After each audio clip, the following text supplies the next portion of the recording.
மத்திய கிழக்கு பிராந்தியத்தில் நிலவி வரும் போர் பதற்றம் இப்போது ஒரு புதிய உச்சத்தை தொட்டுள்ளது. ஈரான் உடனான அமைதி பேச்சுவார்த்தையில் உடன்பாடு எட்டப்படாவிட்டால் அந்த நாட்டின் மிக முக்கியமான எரிசக்தி உள்கட்டமைப்புகள் மற்றும் மின் உற்பத்தி நிலையங்கள் மீது நேரடி தாக்குதல் நடத்த தயாராக இருப்பதாக அமெரிக்கா மிக கடுமையான எச்சரிக்கையை விடுத்துள்ளது. இதுகுறித்து பென்டகனில் செய்தியாளர்களிடம் பேசிய அமெரிக்க பாதுகாப்புத்துறை செயலாளர் பீட் ஹெக்ஸட், அமெரிக்க படைகள் தற்போது லாக்டவுன் லோடட் நிலையில் இருப்பதாகவும், அதிபரின் உத்தரவு கிடைத்தால் ஒரே ஒரு பட்டனை அழுத்துவதன் மூலம் ஈரானின் எரிசக்தி துறையை செயலிழக்க செய்ய முடியும் என்றும் பகிரங்கமாக தெரிவித்துள்ளார். தற்போது அமலில் உள்ள போர் நிறுத்தமானது தற்காலிகமானது மட்டுமே என்பதை தெளிவுபடுத்தியுள்ள அமெரிக்க ராணுவம், பேச்சுவார்த்தையில் ஈரான் தவறான முடிவை எடுத்தால் விளைவுகள் மிக கொடூரமாக இருக்கும் என்று எச்சரித்துள்ளது. ஆபரேஷன் எபிக் ஃபியூரி என்ற பெயரில் ஈரானின் துறைமுகங்கள் மற்றும் கடற்கரை பகுதிகளில் அமெரிக்கா ஏற்கனவே ஒரு வலுவான கடல்வழி முற்றுகையை அமல்படுத்தியுள்ளது. இந்த முற்றுகை ஈரானின் பொருளாதாரத்தை நிலைக்குலைய செய்துள்ளதோடு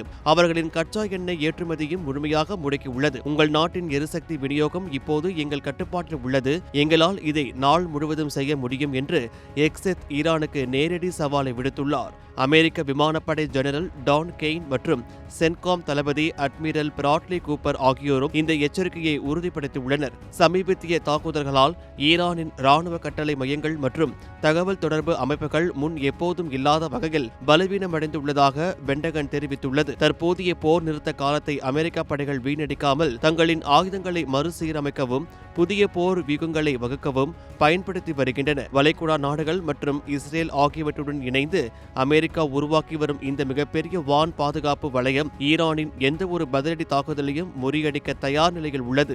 ஒருபுறம் ராஜதந்திர ரீதியான பேச்சுவார்த்தைகள் மூலம் தீர்வு காண அமெரிக்கா விரும்புவதாக கூறினாலும், ராணுவ ரீதியான அனைத்து விருப்பங்களும் முழுமையாக செயல்பாட்டில் உள்ளதாக அறிவிக்கப்பட்டுள்ளது. ஈரானின் மின்சார மற்றும் எரிசக்தி ஆதாரங்கள் மீது தாக்குதல் நடத்தப்பட்டால் அது அந்த நாட்டின் அன்றாட வாழ்க்கையை முடக்கி போடும். இந்த இக்கட்டான சூழலில் ஈரான் அமெரிக்காவிற்கு நிபந்தனைகளுக்கு பணிபுரியுமா அல்லது ஒரு பெரும் போரை சந்திக்குமா என்பதே இப்போது உலக நாடுகளின் எதிர்பார்ப்பாக உள்ளது.